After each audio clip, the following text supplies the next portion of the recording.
If you're in the last round of your draft, you're not taking the boring type. You're not taking Harrison Barnes. You're not taking Kentavious Caldwell-Pope. You're swinging for the fence. You're looking for the exciting upside player. You're looking for flyers. Michael Bolton? Thanks, Josh. It's Michael Bolton here, and it's time for another episode of the Locked On Fantasy Basketball Podcast. Let's get to it. Let's get to it, indeed. You are Locked On Fantasy, your daily NBA fantasy podcast. Part of the Locked On Podcast Network, your team every day. Hello and welcome to the Locked On Fantasy Basketball Podcast, brought to you by Basketball Monster. My name is Josh Lloyd, and it was actually me that invented the Fibonacci sequence. I'm also the lead fantasy analyst at basketballmonster.com, and you can find me on Twitter as always, at redrock_bball, on TikTok at redrock_bball, and on Instagram at Locked On Fantasy Basketball. Today's episode is brought to you by Gametime. Download the Gametime app, create an account, and use the code LOCKEDONNBA for $20 off your first purchase. Thank you also for making Locked On Fantasy Basketball your first listen every day. We are free and we are available on all platforms, so give us an old thumb, a double bang, and comment down below. We've got 3 more of the team preview shows to go, so they're still coming. And what we're doing here is talking about flyers for fantasy basketball, what we do in the last rounds. Just a quick note again, if you want to join the FBI World Cup, entry form is linked down below. If you are watching on YouTube, the rules are there. $20 entry, 12-team leagues. There's 48 divisions, so 576 total teams. 2 redrafts in the middle of the season. 3-phase contest. 14-man rosters, 9 categories. Simple stuff. FBI World Cup. Check it out. Link down below. Link in bio. And yeah, get into it. Get into the World Cup. I need to get my team in there as well. And that's where we're at with that. So, like I said, we're here to talk flyers swinging for the fences. This is going to tailor mainly to 12-team leagues. It will have use for 14. It will have use for 10-teamers. We'll do something with some stuff on deeper leagues coming up soon as well. But I do think that we all know that the standard thing, if you're in a standard daily changes league, that you're going to end up moving off your last couple of picks if they're not working out, streaming guys in, trying to find the next injury replacement, short-term ad, long-term ad, whatever it is. So I don't believe in a guy whose upside value is the 120th best player, 130th best player. I don't believe in taking those guys. Who cares? I'll be able to scrounge together that sort of value, the 130th best guy, off the waiver wire many times throughout the season. What I can't get is finding that player who I pick in the second last round who becomes the 70th best guy or 80th best player, a Kobe White, a Jalen Johnson from last season. There's plenty of other examples of that over the periods of time that we've done this. I'm not saying that every single pick that you make later, in the past, my strategy used to be, with your last pick, do this. I'm not doing that anymore. And I didn't last year either. I think once you fill out your starters, and honestly, if you're at the end of round 10 in a snake draft, so getting towards the start of round 11, if you want to do it there, do it. Once you get past pick 100, so even that's like 10th round, if you want to start having a swing at somebody, that's okay. But you don't have to do it for every one of those picks. I wouldn't suggest making all 5 of your last 5 picks or all 4 upside flyer types. Get some guys that make sense in your team, whose value is relatively secure. But I wouldn't be doing it for every one of those picks. I wouldn't leave my upside flyer guy for the last selection. I think most data suggests that there's about 2/3 of a fantasy roster gets dropped throughout, or gets held onto, and 1/3 gets dropped. Meaning 13 guys, you hold on to 8 to 9 players, and 4 of them will go. So your final 3 rounds, your final 4 rounds, by all means, I think we should be looking to make or have cracks at stuff, things that we don't know, things that have got upside to pan out, versus like just going boring that makes you look good on a projected standings. Because that will make you look good. Going boring with those last picks, getting the guy that's you think's going to be 120th and you get him 140th, it makes your team look better. But when the season rolls around, it will not turn out that way. I think you need to be getting guys with upside, more upside, taking chances, because you'll find those other players. You'll find Max Strus. You'll find opportunities for players like even Marcus Smart, for example, that will just be there on the waiver wire who can add in, and they're good enough. You'll find opportunities where someone steps up into a bigger role for a couple of weeks and then you move off them and get the next guy. That's how I like to attack it. If I'm going to do it for 4 picks, I'll do 2 flies. I'll do 2 safer guys that fit sort of what I need. And I just adjust. It's all about it. Drafts are all about adjusting. Well, I think we all know that part of it as well. Because you want to take a look at where things can go. So I have got for you 49 players. 49 players who I think are worth looking at in the later rounds of drafts. Let's start in Atlanta. We'll go across there to Dyson Daniels. Just to understand where I'm coming from with all this and where I'm getting these names from. All of these players either have a Yahoo rank or a Yahoo ADP. I think there might be one of them who's got an ESPN ADP, but outside the top 120, meaning they are available outside the first 10 rounds. That you can get them in round 11, you can get them in round 12. You can get them in round 13, some of them. But they're available after starters have been drafted in most cases. And let's start with Dyson Daniels. Daniels, I expect, is going to have a chance to start in Atlanta. The numbers for him, and I'm going to put some of these players' overall profiles up on the screen, but not all of them. But Daniels played 22 minutes a night last season, and that should rise. He might play 29. It's very likely that Daniels plays 26 minutes a night, gives us 10 points, shoots poorly from the field and the line, and we get 1.7 steals and he's a steal streamer. That's very likely. But in year 3, an opportunity. What if he shoots well? What if he gets the ball a little bit? There's an opportunity for that to come to fruition. I think that his teammate, Zachary Ricochet, is absolutely worth picking. I don't love Ricochet as a number 1 pick. I don't love him as a top 3 pick in Dynasty. But what I do know is that he was picked number 1 overall by the Hawks, and they are going to use him. Is he going to get 30 minutes out of the shoot? He might be one of the only rookies that does. And maybe he's good. Most likely he's not, especially because he's a rookie. He'll be inefficient. He'll be low usage. But it's an unknown. We don't know what they'll do. We don't know how he'll look. Maybe he comes out and blows us away. Possible. A very popular one of these picks is Noah Clowney for the Brooklyn Nets. For a very, very specific reason. We saw Clowney at the end of last season. Started to play games. Started to get into the rotation. Started to get into the mix and had some really big ones. This team is very obviously going nowhere. The Brooklyn Nets, he's only 20. He played 16 minutes a night last season and blocked 0.7 shots. But if they're serious about trying to develop him, like he might start at 21, 22 minutes and push into 27, 28 by November, December. The competition is Dorian Finney-Smith. Like, it's not much. So, look, we might get an indication in preseason where Clowney's not really doing anything, is not part of the rotation. You go, well, that's not really going to work, is it? But I am putting this on the radar. That there is a chance that he plays 25 minutes early on and gets more later in the season, hits some threes, grabs some rebounds, scores a little bit, blocks some shots, has a good field goal percentage, and off you go. I love getting Clowney late in drafts. Speaking of clowns, Ben Simmons is here. Yeah, and I know what you'll say. I know sometimes I resist the urge at times because people will be like, man, is this the year Ben Simmons finally figures it out? Like, no, because those All-NBA seasons were the ones that he figured it out. Like, he was very good back then. Is this the season that maybe he turns it back around? All the signs would point to no. It's probably not going to happen. But I also fully believe that Simmons is going to be a starter on this team. And even if Ben Simmons is a starter and plays 15 games and gets hurt, also very high up on the likelihood of probabilities, well, when that happens, you move on. But his key, strong Philadelphia days were unbelievable. They were very easy top 50 seasons, top 25, top 30 seasons. And he'll be bad from the line. But what if this no-pressure season, passing to Cam Thomas to rack up assists, enables him to actually just be good again? I'm not saying to pick him at 100 or 90 or 80, but in the last rounds, who in that area has got a history of being a top 30 player? Nobody. And this is not the same Ben Simmons, obviously. But I actually, considering there's no injury heading into the season that we know of, I'm happy to do it.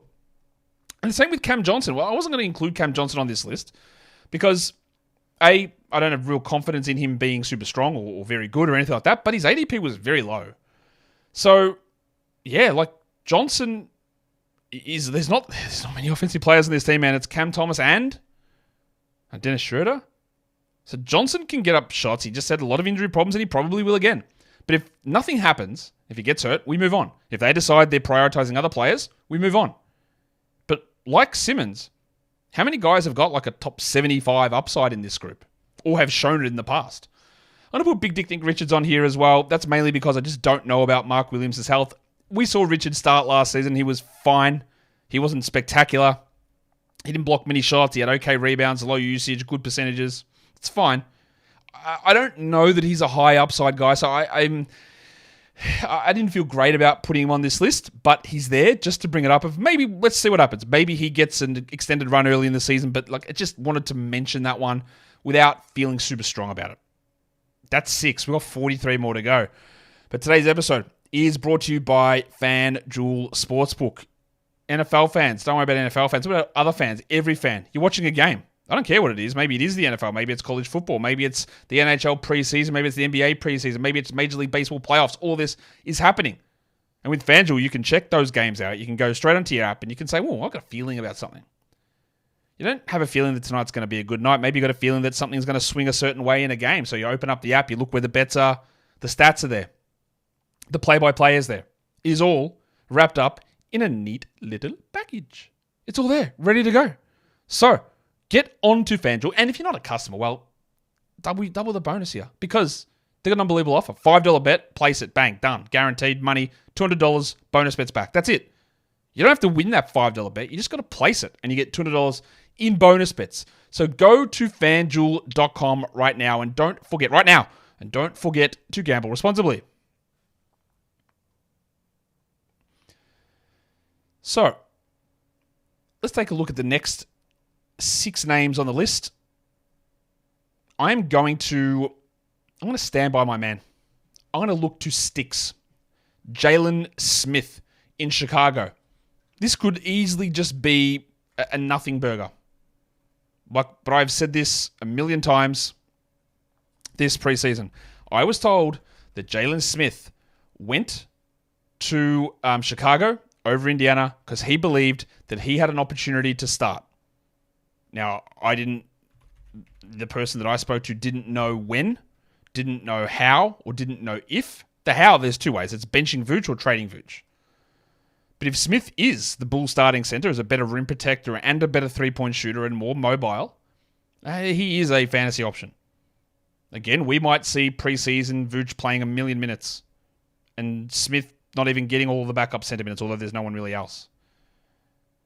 What if we also see Smith playing backup 4 and backup 5 and playing 25 regardless of Vooch? I'm in on that as well.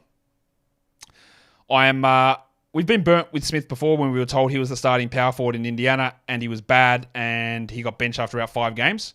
This is late round flyer stuff here.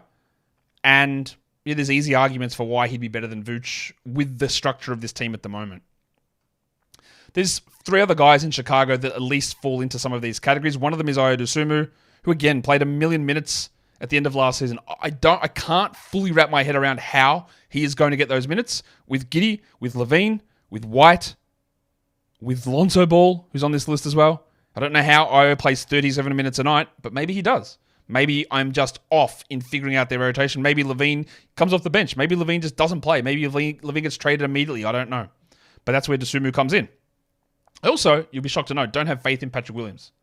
So I'm going to put Matas Buzelis on there. And this one is very much down the list of options here because he's probably going to suck and barely play. But he could block shots. He could get steals. Maybe he figures out to become an okay shooter.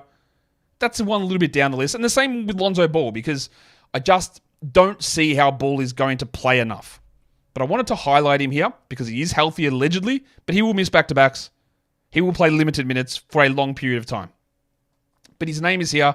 He's Lonzo Ball. If he was playing 30 minutes a night, we'd all froth him inside the top 70, but that's just not going to be anywhere close to happening. But, mate, what if he gets to 22? If he gets to 22, then that is in the mix to be knocking on the top 100 door. It's probably not going to happen. But it's in the mix. It's in the mix for that particular reason. The next guy that was on our list, we're going to go to Dallas. We're going to talk about Paul Washington Jr. Now, PJ is unquestioned the starter at the 4 for the Mavs. It is a little bit frustrating in terms of where the usage is with Klay Thompson around, but he can block a shot, he can get a rebound. His shooting numbers go up and down, but like 13 points, 7 rebounds, maybe 6 rebounds, 7 rebounds. 1 block, 1.2 blocks, 1.2, 2 threes, whatever it is. PJ is in an interesting spot. There is an outside shot of sneaking in the top 100. I don't think he will, but there's an outside shot of doing it. I couldn't rule that out. Much like I can't rule it out with Russell Westbrook. Now, if I was to be the coach of the Denver Nuggets, and you're all pretty much aware that I'm not, there is no way that I'd be giving Westbrook enough minutes to be in a situation where he's fantasy relevant. I'm just not going to do that. But Michael Malone froths a veteran. Michael Malone went into last season, I think it was, and went, yeah, let me find a way to get Justin Holiday some minutes. Let's play some DeAndre Jordan minutes. Guys who were very clearly negatives to their team. And the guys ahead of Westbrook are Christian Brown and Julian Strouber. It's very, very... And there was talk that Westbrook's going to be in the closing lineup. It's very easy to see Westbrook moving Jamal Murray off ball and doing his usual nonsense of being inefficient and taking the ball out of better players' hands. I don't think it'll be good for the Nuggets. So let me put this out here. Westbrook, if he gets to do that, that is bad for your team. If Westbrook focuses on being a defender and a hard cutter in 17 bench minutes, it's great. But if he doesn't, if there are delusions of grandeur, if there are glazing opportunities from players and coaches for him to let Russ be Russ, and he's already come out in media day, these other teams, they just don't let me do what I need to do. Like, bro, shut up. But it's always hard with Westbrook because he's an unbelievably good guy, an unbelievably good person who cannot adjust his game to the right area. But if the Nuggets actually play him and Michael Malone doesn't click to go, this is actually not working, then Westbrook will be fantasy relevant, especially in points leagues. Especially in points leagues. He's going to have a shot to put up big numbers because Christian Brown not that good. But we're going to put Christian Brown and Julian Strouber on the list of players that we're going to have a crack at because they might start. Now, Strouber's going to be way further down this list. Strouber, I think, is probably going to be a better shooter than Brown, but Brown is going to have first crack at it. Now, Christian Brown has played roles the last 2 years. I do not believe in him as a fantasy guy necessarily, but it's year 3. The opportunity's there. They obviously believe in him. It's definitely not that they're tight asses and wanted to skimp on the money to let KCP go. Not that at all. It's they just fully believed in Christian Brown in case, and I have to be really cautious here, in case you're not aware, that is purely sarcasm. Because they let go of KCP because they are tight asses.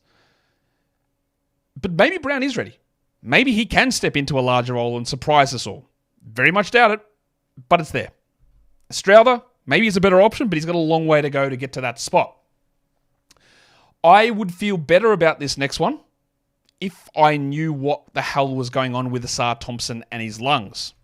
At the moment, we know that Asar Thompson is available outside the top 120 in drafts, but we also know, and we heard yesterday, that Thompson is not cleared for full activity in camp. And, okay, he can't take contact because of the blood clot in his lungs. He's there doing a lot of other stuff, so we're on a positive trajectory, but what's happening? I'd love to know why or when that can be cleared. There is also the problem of just who else is playing. There's Fontecchio and Beasley and Hardaway or Holland. Where are all the minutes coming from? But that's why we take Fliers. We don't know how it pans out, but if Asar gets given 32 minutes every night, well, he's easy a top 100 guy. We just don't know that they're going to do that. Same with his teammate Jaden Ivey. Jaden Ivey might be consigned to being a 7th man. Maybe Monty Williams' prophecy will come true and he is just useless enough that he's the 11th guy in the rotation. Or we see that JB Bickerstaff starts him, plays him 32 minutes, and he figures out how to do something that's not inefficient scoring, which has been the calling card of Jaden Ivey for 2 years. And I know someone's going to be, Josh, he's actually really efficient. You just have a look. You shit on him too much. He's whatever. Like, he hasn't shown me enough to suggest that he's going to be good, and I really liked him coming out of the draft. But this is the opportunity. It's year 3. It's a new coach. It's a chance to take an opportunity in that starting group. Doesn't mean he's going to do it. But in terms of whether it's him or Beasley or Hardaway, I know who I'm taking the flyer on. It's Jaden Ivey. Because he's got the upside to go into something more. Those other guys don't really. The Golden State Warriors are a team that I have labeled all the way through this draft process as being a team that's not very good, that has too many good players. You can put that on a t-shirt if you like. Maybe I should trademark it. It's a very unwieldy phrase. But one of those guys is Brandon Podziemski. The problem is that Buddy Hield, D'Anthony Melton, Andrew Wiggins, All these guys are going to be battling for minutes. And we all know that foreseeable future legend Stephen Kerr, he loves limiting guys and playing them 26 minutes or 27 minutes and running a stupid 11-man rotate. We know that he does this. There's so much frothing of Podziemski happening, of the 8 to 10 threes, which will never happen. It just will never happen. But it should mean to me that he gets good minutes. And I'm in on it. Love getting him in later rounds. Look, in some drafts, people will take him at 100. And at that spot, you just go, well done to you, sir. Enjoy the pods time. I'll sit around here. I'll do something different. Probably don't want to go that high. But later rounds, yeah, of course I do. I feel more confident in him than Melton and than Budrick Hield.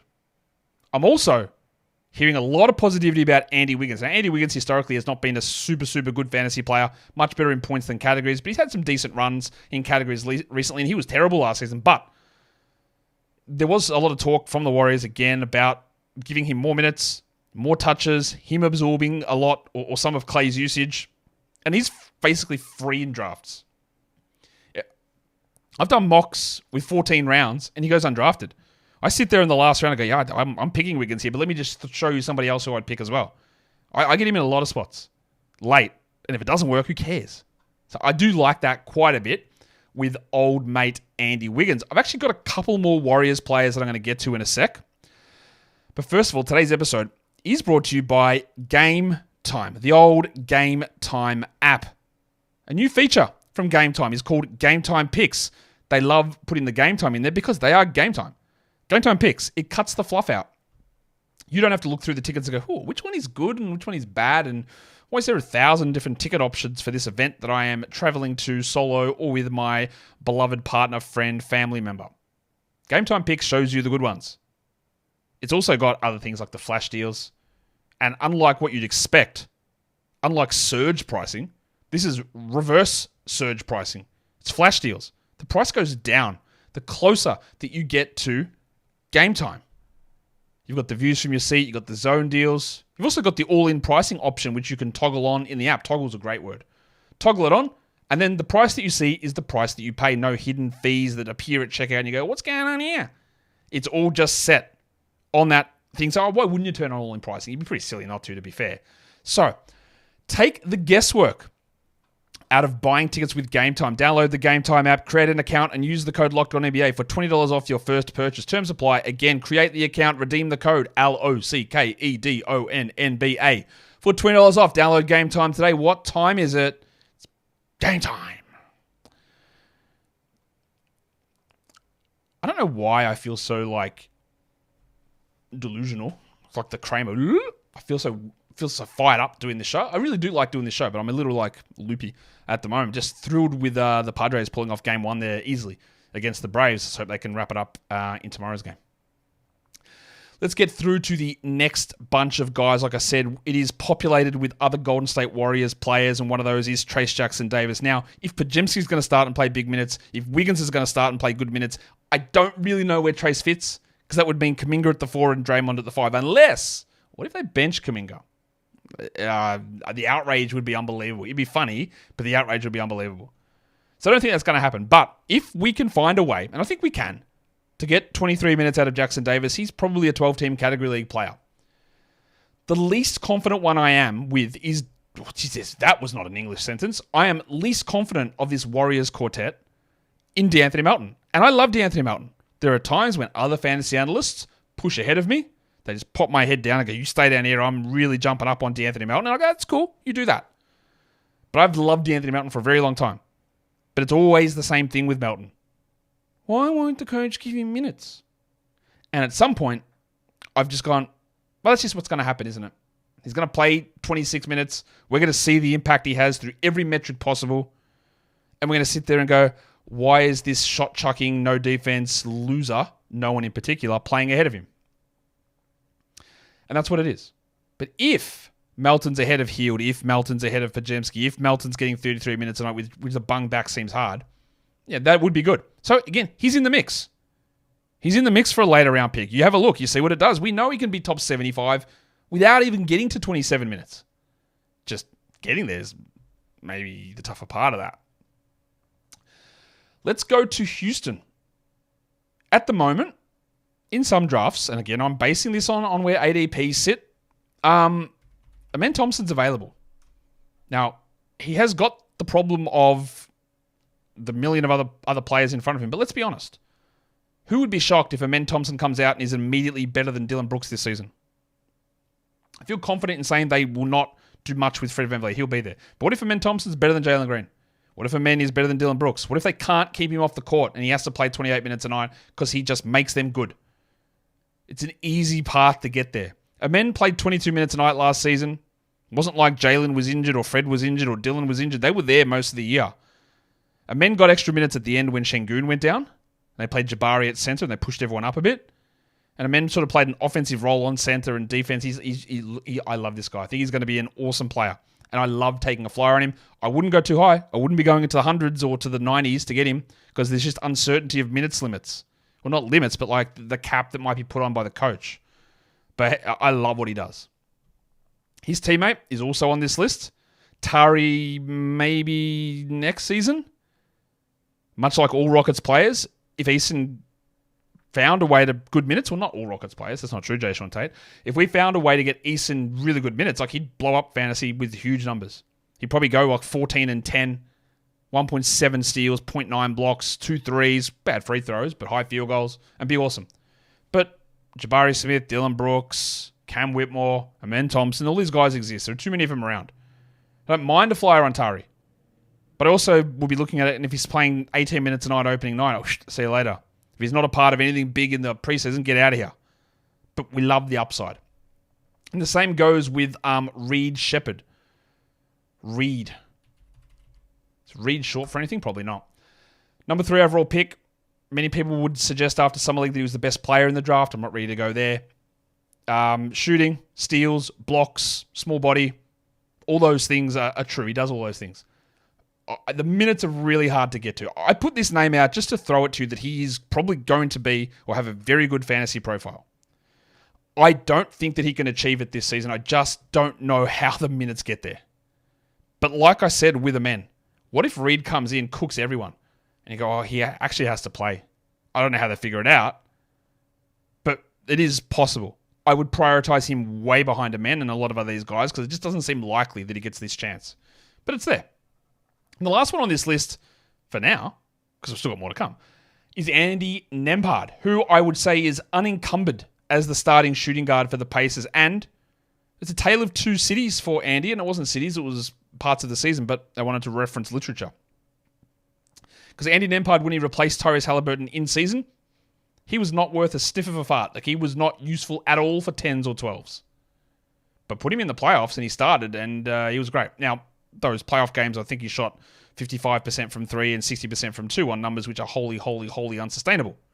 But he looked the part, and he was great. Also remember that when you hear the frothing of Nembhard by media members, they will not say, oh yeah, but he shot 55% from 3, which has no chance of holding, and he probably goes 18% lower, and then everything looks worse in the regular season, which is true. But they won't say that. They'll say, man, he looks so good. They had to extend him. He was awesome. Man, they've got this great opportunity for a blowout. Remember that part of it, that shooting, when people look good, does not get reference when it is well above something that holds. But in saying that, what if Nembhard's passing and usage and the ability to show more holds, and he pushes up from the nonsense that he did last season when he started in place of Halliburton regular season style? He looked good.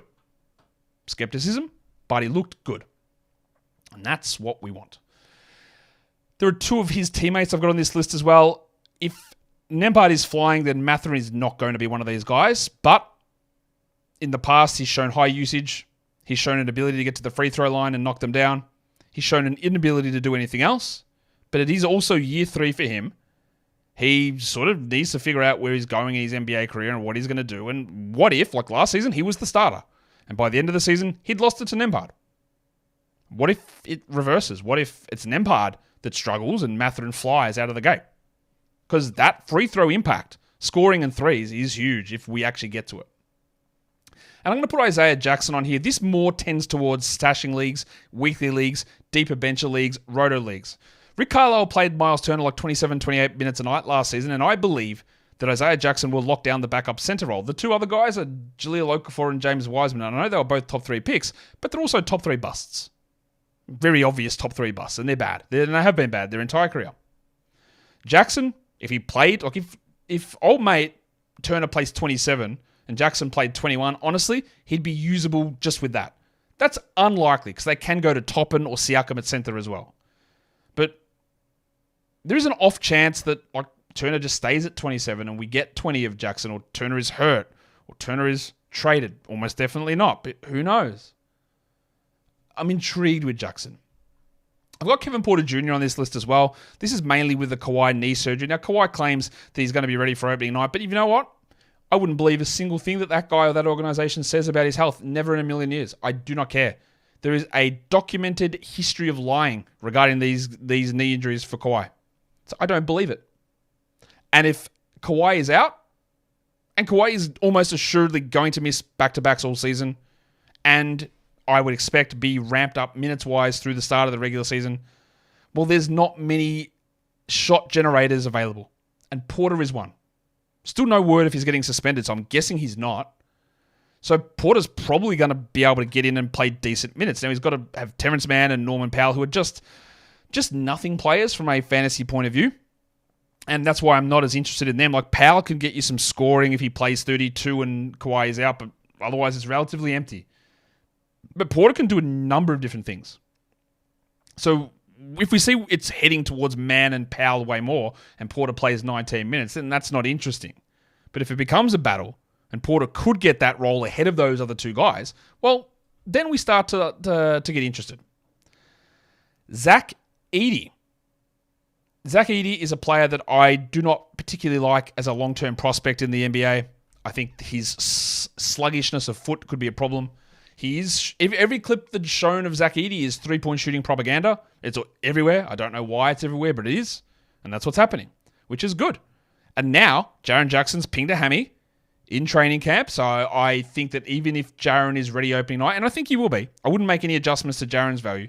But it just means that maybe they have to lean a little bit more on Zach to begin the season. And he is going to be efficient in field goal percentage. He's pretty good on free throws. We just hope that he doesn't get the volume that he did in college, because on that volume, well, it would actually be a massive negative, because he was like a 71% guy in college, but on about 9 attempts a game. But rebounds, blocks, efficient field goal percentage, and scoring, worth a look. Even though I don't think he's got the upside to push into big minutes, he could be around 100, maybe even higher. Maybe. Let's head to Miami. Let's put on our Heat Culture t-shirts. Let's stick on a Miami Vice tracksuit. And let's talk about Little Chungus Nikola Jovic, who I believe will get first crack at starting at power forward. Jovic played much better down the stretch last season. I find it hard to believe that he will play 29 minutes, which is probably what he needs, because per minute, he's not an awesome fantasy guy. The shooting can be iffy, the shot blocking sort of, he passes very well for his position, but it's just not enough. But if the minutes push up, there's interest there. And the same goes for his teammate, or one of his teammates, because we're going to do another one of these teammates, but Jaime Jaquez. Now, I was very, very adamant that Jaquez was out over his skis last season, and that was correct. But also, I did underestimate what Jaquez was going to be as a role player, and he is very good at it. I did not think he'd be at the level that he is already. I was wrong on that part of it. Jaquez, I don't think really has any chance to start on this team. It's Butler, it's Rozier, it's Hero, then it's probably Jovic, then it's Bam. But if I'm going to tell you that I'm worried about Jimmy Butler's body holding up, given his age, then that would mean that as soon as Butler goes down, Jaquez starts. I also think that if someone like Rozier or Hero is out, well, Jaquez could start there. They could also start Duncan Robinson. He has some shooting concerns, absolutely, but it is year 2. He's about to turn 40, I think, Jaime Jaquez here. So there is opportunities for him to step into a somewhat larger role as a permanent 29-minute six-man with more value to rise up. Or he plays 24 minutes a night, he regresses, and guys like Duncan Robinson and Josh Richardson and Alec Burks do a little bit more as well, and then it's ruined useless. That's possible too. The other teammate, which is more of a long shot, and we'll get more of an idea of this in preseason, is Superman, Khalil Ware. Because if Superman starts at center and Bam Adebayo is the 4, then we are drafting Ware absolutely everywhere. If we see that, no, like he's behind Thomas Bryant, then we don't care about that whatsoever. Then we move on from Ware and we have a look later on to see if they make those moves. But if they've got confidence to say, yeah, look, we're going to make Bam a 4, And Bam, all the other thing to watch is if Bam's coming out with a three-point attempt rate of 25% as a center, then that is indicating to me that they are looking to get Ware and Bam together. So it depends when we're drafting. We might have the information that Ware's never going to touch this. But we'll find out, won't we? I put Dante DiVincenzo on this list because his ADP is outside the top 120. And I've had a little bit of an up and down with Dante throughout this preseason. I really didn't like drafting him at the start of the process. And then we heard about the Mitchell Robinson injury. I said, yeah, well, he's going to have to play a lot more now, so I like it. I'm back in. And then he got traded to Minnesota. And I seem to be in the minority with DiVincenzo in terms of what his value is. I think it's a worse spot for him. And then there are people out there, and maybe they are right on this, and I am wrong. They think, oh yeah, well, Mike Conley's so old, they'll limit Conley. They need DiVincenzo scoring, and DiVincenzo will be a point guard. And I cannot stress enough what my opinion is that DiVincenzo is not a point guard, and he cannot be a point guard. And DiVincenzo was really good last season, especially the second half. This first half, not as good. He also wasn't that good in Sacramento, or wasn't that good in Golden State, and he shot the absolute lights out, but maybe he doesn't. And percentages vary a lot. I would not be going past a late round flyer on Dante because it's a very easy and obvious scenario to see that he is the seventh man on this team. And not many seventh men provide consistent fantasy value. Or, what if they switcheroo it? What if they start him over Jaden McDaniels? What if Julius Randle gets traded immediately? Again, it is very hard for me to get to these spots to find enough for DiVincenzo to do this. But, yeah, he might still give you 2.5 threes in 24 minutes anyway. This one is one that we're going to find out really early on. It's Carlo Makovic of the New Orleans Pelicans. As things currently stand, I'm guessing that it's going to be Dan Tice that starts, but I'm also guessing that Dan Tice won't play big minutes. I am very, very certain that Yves Missi is nowhere near ready. And look, Carlo Makovic might not be ready either, but Makovic is a rebounding, shot-blocking, three-point shooting, scoring, rim-running big man, which is awesome. And Missi doesn't do that. And honestly, Tice also doesn't do that. Now, Makovic just might get cooked immediately against NBA competition and be buried as the third-string guy. I maintain that he is the center for fantasy that we want to win the starting position. I also think, again, that he works and makes sense next to Zion because he can space and he can protect the rim. And the other two don't really do that. So I think it makes sense from a number of perspectives. So I like getting him late. But we'll find out about that one pretty quickly, I think. I've put the yokai on here, John Isaac, who started games in the playoffs at center. I won't say that it went particularly well, but if John Isaac finds 25 minutes a night, that is a top 120 player. He, I think, flirted with the idea of back-to-backs at times last season, and he might not do it this season, but he played 17 minutes a night. Get that to 21 or 22 when we're laughing.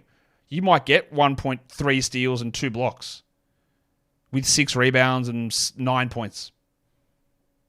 It's okay. This is one that I'm not, like, I don't know how it's going to work. I would be fairly certain that it won't. But the Philadelphia 76ers are small. They are like Caleb Martin's 6'5", and he's probably their power forward. But what if it's the big fella, Gershon, the Dancing Bear Yabusele, who's like 6'8", he's actually a power forward. He played over in Real Madrid last season. He played very well at the Olympics, and his time in Europe, he's figured out European line. That he can shoot threes, not bad. He's a defender who gets a pretty decent steal rate, but rebounds, some threes, the percentages are okay. And if they just need bulk, maybe it is the Dancing Bear that dances his way into our hearts. That's more heading deeper league stuff. I've got Deni Avdija on this, not Avdija, sorry. I've got him on this list as well. Because his ADP is outside the top 120. I will maintain that Avdija is in a worse situation this season than he was last season. Because Simons, Scoot, Sharp, Grant, Ayton are all ahead of him usage-wise. He really does need to have the ball in his hands to produce good fantasy numbers. And there's an argument to be made that if they go Sharp, Simons, and Scoot as a starter, well, Avdija comes off the bench. But also there's an argument to be made that they traded 2 picks for him, so he'll start and let the others figure it out, and he'll play 32 minutes and he'll have the ball. Seems wrong, but it's possible. So yeah, like we grab him in those. I don't want to go early on him. That's part of why I'm souring him. I don't want to go into the 80s or 90s to get him, but we can see some of the ADPs sitting for him at like 120, 130 and go, okay, that's okay. Even if I've got that level of skepticism for reasons that I'm very specific about. His two teammates have got to be on this list as well, Shaedon Sharpe and Scoot Henderson. Sharpe had an incredible run before he got injured last season, playing 42 minutes a night, and put up really, really good numbers. And that was with a lot of players out. I think Scoot was out, Simons was out. They didn't have Avdia. Even the Snowman might have been out at that point as well. Sorry. Not even that. Snowman is great for DeAndre Ayton, but like his quote yesterday about drinking juice and with ginger for cleansing, elite level stuff as well. Sharpe's in year 3. I still don't really know. Like, are we ever going to get like a steals boost, or an assists player, a consistent shooter? I don't know. Or if they start Avdia at the 3 and then Scoot and Simon start, maybe he's a 27-minute-a-night bench player. That's a risk as well. That's why these guys are available here, but they're worth it. And the same goes with Scoot Henderson, who at the end of last season was dishing double-digit assist games. And yeah, like he was almost double-digiting you in turnovers with 5 or 6 a game. But his three-point shooting was better than you thought it was going to be. The assist was strong. The usage was good. His rim finishing is a real problem. But I still really believe in Scoot. So yeah, I love getting him in those later rounds. I've got another one of their teammates, which is just out of absolutely nowhere. But what if the Rock DJ, Rob Williams, what if he plays? What if he plays 24 minutes? And he plays some 4 next to Ayton. He plays the backup center. Donovan Clingan doesn't do much early on. Williams does this early on. You have a crack. It's 20 games. He gets traded. Bang, you're off. And he's a top 90 guy in 22 minutes for a month or two. I know there's a lot of ifs, and that's a lot of like, yeah, come on. And I agree, it is a lot of that. But he's sort of like evaporated out of our brains. But he's there, and he exists. We thought that Keon Ellis would be the starter. We thought that would be the direction that Mike Brown would go in Sacramento. We weren't sure. We thought, oh, could they go back to Herter? Would it be Monk in there? And I thought maybe Monk signed at a discount because he wants a larger role. But no. Mike Brown came out and said he's going to start Keon Ellis. Now, the problems of Ellis still exist in that Herter and Monk are still there. So starting means one thing, but it doesn't mean that you play 30 minutes a night. But this is a player, Keon Ellis, who is going to be at the whims of Brownie. If he misses his first 2 shots, he won't touch the floor again. If he hits 2 of them, he'll be out there for 30 minutes and he'll have an opportunity to get 4 steals and 3 blocks. It's a really interesting player to have a look at, to see how they use him and to see what the role is, because the defensive stats for him are strong. He can shoot a little bit. He can handle the ball a little bit. He's not going to be in the closing lineup. He probably won't play 25 plus, but he could. It'd be interesting to see how much they actually downgrade what Herter's role is. We know that Devin Vassell is going to be out until at least November 1. I would say that if he's back before Thanksgiving, a holiday that I definitely know the date of, I would be surprised. Stress reaction, foot surgery, not a good thing. Not a good thing at all. So that means that somebody else has to take shots because there's not that many of those players on the Spurs. And one of them is Jeremy Sohan. I already thought Sohan was getting undervalued in fantasy drafts, and I thought that he put together a better season than many people thought last season. I'm absolutely in on drafting Sohan late. I'm much more in on drafting Sohan than I am on Steph Castle. But I also think that Castle is probably in the box seat to start. I guess there'll be people who suggest maybe they could put Keldon Johnson at the 2. I don't think that really works. You could put Julian Champagny at the 2, but he's probably more of a 3, but maybe he goes there. Maybe you put the Malachi Branham there, who's actually just not very good.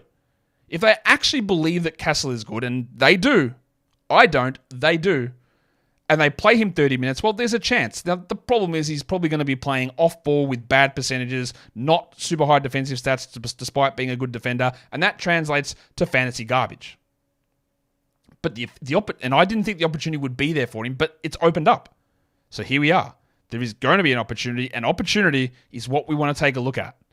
A guy that has the chance to get 30 minutes a night. We'll see where it goes. I'd be ruthless in cutting, but there is an opportunity here for him. We have got 7 names left, meaning we've already done 42 names. And it's finally time for me to talk about Dick. Grady Dick goes very late in drafts. Bruce Brown is out to begin the season with surgery on his knee, and I would say that really limits what Brown does at all for Toronto this season. Ochai Agbaji might be one of the worst rotation players in the NBA, and then Jacoby Walter, Gary Trent III, is dealing with an injury of his own. So Toronto, in that open spot in the lineup, is going to be Dick. Oh, Dick. Now, he might be bad. He might shoot poorly. But he also might get 14 points, 2.5 triples, 5 rebounds, 2 assists, 1.2 steals, which is bloody useful. He could also turn into Canada's Kentavious Caldwell-Pope, a guy playing at the 2 who's just not doing enough to get excited, especially with Barrett, with Quickly, and with old mate Scotland Barnes. He just might not have enough touches, and I understand that. But young guard, open spot, 30-plus minutes maybe. Let's see if there's shooting improvements. All of those tick the boxes of things we look at, and that's where Dick is. I have no idea what the Utah Jazz are going to do, and it's not a bad or a good thing. It's just I don't know. Will they start John Collins? I believe they're going to start Walker Kessler, but we'll see. Do they start Markin at the 3? Does that mean they start Taylor Hendricks at the 4? Hendricks played like 29 minutes a night down the stretch last season. He ended up with 21 minutes total. 7 and 5, 0.8 blocks. That's encouraging. 1.3 threes. In 21 minutes, 1.3 threes and 0.8 blocks is great. Let's play the 30-minute game. Let's add 50% of those numbers on. That's bringing us to 2 threes a game with 1.2 blocks, with over 10 points and about 6.5 rebounds. That's really good, yeah. It's really good. And he's a year 2 player, so maybe some other stuff improves. Or he comes off the bench behind Collins and Kessler. We have to wait till March again for him to play, and then we don't care. But I like getting Taylor late. Much like I like his teammate, Keyonte George, this is the ultimate box ticker. A point guard with high usage who's going to play over 30 minutes a night. We have to draft him late. Now, he might shoot 32% from the field and stink you there. That's true.